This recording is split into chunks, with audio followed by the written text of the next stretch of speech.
इस बार एक क्वेश्चन है, देखें यहाँ से, write a program to input length and width of a rectangle to find out the area and perimeter of the given rectangle. मान लीजिए कोई रेक्टेंगल है जिसका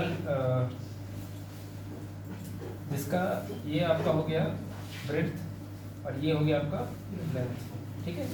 लेंथ और ब्रेड्थ दिया है, हमको इसका क्या निकालना है, एरिया और पेरीमीटर।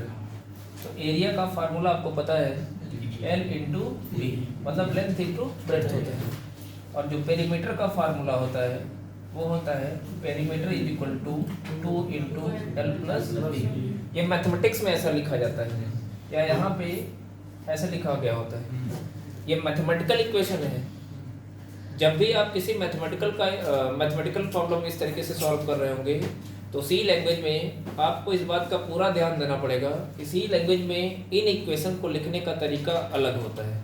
जैसे मैथमेटिक्स में क्या होता था कि अगर हम इस 2 और इस ब्रैकेट के बीच में कुछ नहीं लिखते हैं तो मल्टीप्लिकेशन माना जाता है कि हमको गुणा करना है। लेकिन सी लैंग्वेज में जब इसी इक्वेशन को लिखा जाएगा तो इसको कुछ इस तरीके से लिखा जाएगा, इज इक्वल टू 2 इंटू, आपको बताना पड़ेगा, समझ में आई बात, आपको बताना पड़ेगा 2 इंटू एल प्लस बी, इस तरीके से लिखना पड़ेगा, ठीक है। मतलब आपको हर जगह ब्रैकेट के, जहाँ ब्रैकेट की बात आएगी वहाँ पे ऑपरेटर को मेंशन करना पड़ेगा। तो मैथमेटिकल इक्वेशन और सी लैंग्वेज में के अंदर जब उन्हीं इक्वेशन को लिखा जाता है तो उनका लिखने का अपना एक तरीका होता है, क्योंकि हम इन प्रोग्राम्स को इस्तेमाल करने वाले होते हैं टर्बो सी पे, कंपाइलर पे, ठीक है। अभी हम ऐसे ऐसे और भी मैथमेटिकल प्रॉब्लम आगे सॉल्व कराएंगे, लेकिन अभी फिलहाल हम इसमें किसी दिए गए रेक्टेंगल का एरिया और पेरीमीटर कैसे कैलकुलेट करेंगे उसको देखते हैं। तो आपको पता है कि रेक्टेंगल का अगर हमको एरिया और पेरीमीटर निकालना है तो हमको लेंथ और विड्थ की वैल्यू देनी पड़ेगी। और क्वेश्चन क्या कह रहा है कि ठीक है, एरिया पेरीमीटर निकालना है तो आपको लेंथ और विड्थ की वैल्यू इनपुट करनी पड़ेगी। अब इस प्रोग्राम में देखिए वेरिएबल हमको कौन कौन सा चाहिए, तो वेरिएबल क्या क्या चाहिए इस फार्मूले से पता चल जा रहा है। एक एल चाहिए, एक बी चाहिए, एरिया चाहिए और पेरीमीटर चाहिए। यही 4 वेरिएबल की हमको जरूरत पड़ेगी। यही तो जो, और हमको किसी वेरिएबल की जरूरत नहीं पड़ेगी। वैल्यू किस में लेना है, वैल्यू सिर्फ और सिर्फ किस में लेना है, एल और बी में। तो कुछ लोग गलती करते हैं ना स्टार्टिंग में कि एल और बी के साथ साथ एरिया और पेरीमीटर को भी इनपुट करते हैं। ऐसी गलती नहीं होनी चाहिए। एरिया और पेरीमीटर तो कैलकुलेट करना है, कैलकुलेट करना अलग केस होता है, इनपुट करना अलग बात होती है, समझ रहे हैं ना। यदि हम एल और बी की वैल्यू इनपुट करके इस इक्वेशन में रख दें तो आप बताइए एरिया और पेरीमीटर कैलकुलेट हो जाएगा कि नहीं हो जाएगा। तो हमको वैल्यू किसकी इनपुट करनी है, हमेशा प्रोग्राम को लिखते समय हमको इस बात का बराबर ध्यान रखना है कि वैल्यू कौन सी इनपुट करनी है और कैलकुलेशन क्या करना है। तो पहले चलिए वेरिएबल ले लेते हैं, इंट एल ले लिया, बी ले लिया, एरिया को आप चाहे तो पूरा लिख सकते हैं। पेरीमीटर का नाम थोड़ा लंबा है तो आप लिख सकते हैं PERI। ध्यान रहे जितना लिखेंगे, जितना डिफाइन करेंगे उसी को बार बार यूज करेंगे। ऐसा नहीं कि यहाँ पेरी लिख दिया फिर नीचे कहीं पूरा पेरीमीटर लिख दे, गलत हो जाएगा। हाँ, आंसर लिखते वक्त प्रिंटफ के अंदर डबल कोट्स के अंदर आप पूरा चाहो तो लिख सकते हैं। अब क्या लिखेंगे, CLR। अब देखिए हमको किसी और की जरूरत नहीं है तो हम सेमीकोलन लगा सकते हैं। कुछ ऐसे केसेस मिलेंगे ना जहाँ पे हमको पहले से पता चल जाएगा किन किन वेरिएबल्स का। जैसे यहीं पे देख लीजिए क्या एंटर करना है, लेंथ और विड्थ, तो वही मैसेज देंगे। अच्छा देखिए इस बार हमने एल और बी ले लिया क्योंकि प्रोग्राम का लगना चाहिए ना कि यह प्रोग्राम किस पे आधारित है।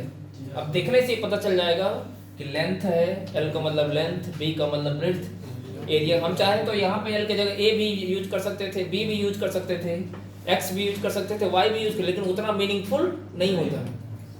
उसका उतना मतलब स्पष्ट, प्रोग्राम का असली मीनिंग क्या है वो चीज़ें स्पष्ट नहीं हो पाती। अब देखते ही हमको पता चल जाएगा कि हाँ यह प्रोग्राम किसी रेक्टेंगल पे आधारित है जहाँ पे किसी रेक्टेंगल का एरिया और पेरीमीटर कैलकुलेट किया जा रहा है। देखने से ही पता चल जाना चाहिए। इसीलिए वेरिएबल का नाम जब भी लिखा जाता है तो मीनिंगफुल होना चाहिए। इंटर लेंथ एंड ब्रेड्थ, है ना। मैं इसको हटा दे रहा हूँ, ये तो हमने समझाने के लिए यूज किया था। Enter length and width of a rectangle slash n. ये पहले मैसेज प्रिंट करेगा तो हमको हम तुरंत पहले हमको पता चलेगा क्या इनपुट करना है। फिर क्या लिखेंगे, स्कैनर किस लिए, वैल्यू को लेने के लिए। किसमें वैल्यू लेना है, एल और बी में। कितनी वैल्यू लेनी है, तो कितनी बार कंट्रोलेशन लिखेंगे, 2 बार। स्पेस सेमीकोलन कॉमा या स्लैश टी हम स्कैनर के अंदर तो यूज कर नहीं सकते। फिर इसके बाद क्या लगाएंगे, कॉमा एड्रेस ऑफ एल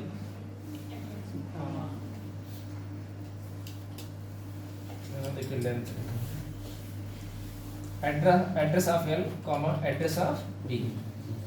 अब देखिए हमको जब एल और बी की वैल्यू मिल गई तो हम अब एरिया और पेरीमीटर निकाल सकते हैं, नहीं निकाल सकते हैं। तो एरिया के लिए निकालने के लिए हमने कौन सा वेरिएबल लिया है, एरिया इज इक्वल टू क्या करेंगे, एल इंटू बी।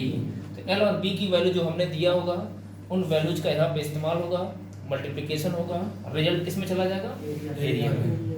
अब तुरंत ही हम क्या पहले कैलकुलेशन कर लेते हैं। अच्छा देखो ये जो टास्क था एरिया और पेरीमीटर कैलकुलेट करने का, इसमें स्टेप बाय स्टेप सोचिए। पहले हमने क्या किया, लेंथ और विड्थ इनपुट किया, फिर फार्मूला दिया ताकि कैलकुलेशन हो सके, और जब कैलकुलेशन हो जाएगा तो तीसरा काम क्या है, रिजल्ट को प्रिंट कराना, क्योंकि रिजल्ट भी तो हमको दिखना चाहिए।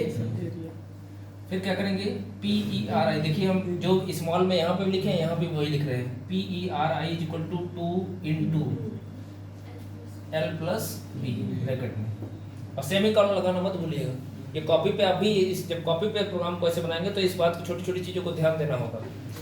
अब जब एरिया पेरीमीटर कैलकुलेट हो गया तो अब क्या करना है, दोनों की वैल्यू को प्रिंट करना है। अब क्या करना है, एरिया और पेरीमीटर की वैल्यू प्रिंट करना है, तो हम एक ही प्रिंटफ के अंदर दोनों की वैल्यू को प्रिंट करा सकते हैं। कैसे कराएंगे, पहले हम क्या करना चाहते हैं, एरिया। तो देखिए हम यहाँ पे कैपिटल स्मॉल कुछ भी लिख सकते हैं क्योंकि ये मैसेज है, डबल कोट्स में लिखा गया है, ठीक है। अब फिर क्या लिखेंगे, अभी डबल कोट्स बंद नहीं करेंगे, किसकी वैल्यू, एरिया की।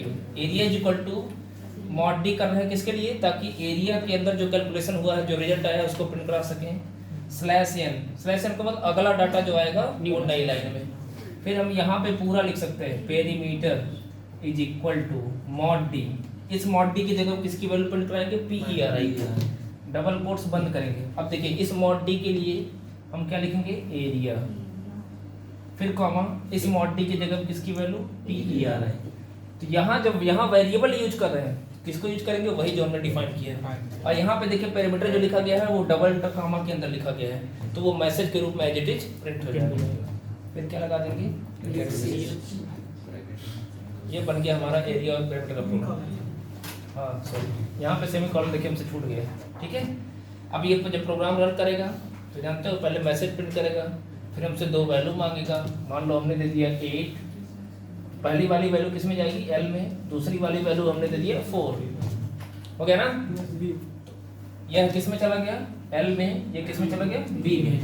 अब जब यहाँ पे आएगा इस लाइन को एग्जीक्यूट करेगा तो पहले क्या करेगा, एल इंटू बी करेगा, यानी 8 इंटू 4 कितना आ जाएगा, 32 चला जाएगा एरिया में। एरिया में कितना आ गया, 32। फिर यहाँ पे जब आएंगे तो 8 + 4 12 हो गया। पहले ब्रैकेट सॉल्व होता है ना, यस सर। 8 + 4 12 हो गया, 12 इंटू 2 24 हो गया, यानी एरिया में क्या आया है 32 और पेरीमीटर में आया है 24। अब जब इस प्रोग्राम को सिस्टम पे लिखिएगा तो वैल्यू अगर हमने पहली वैल्यू 8, दूसरी वाली वैल्यू 4 दिया, और जब रन कराने के बाद रिजल्ट हमारा एरिया का 32 और पेरीमीटर का 24 आ रहा है, तो इसका मतलब ये हो गया कि हमने जो प्रोग्राम बनाया है वो 100% करेक्ट वर्क कर रहा है, ठीक है। अच्छा, इसके आगे मैसेज भी लिखा हुआ आएगा, area is equal to, output कैसे आएगा, आउटपुट कुछ ऐसा आएगा, देखें आउटपुट कुछ ऐसा आएगा। ये हमने लिखा ना एरिया इज इक्वल टू ऐसे प्रिंट कर देगा, मॉड डी की जगह पे एरिया की वैल्यू मतलब 32। फिर स्लैश एन क्या करेगा, न्यू लाइन, मतलब जो पेरीमीटर यहाँ पे आ जाएगा अगली लाइन में, पेरीमीटर इज इक्वल टू 24। इस 24 के जगह पे इसकी वैल्यू, ठीक है, नोट करिए।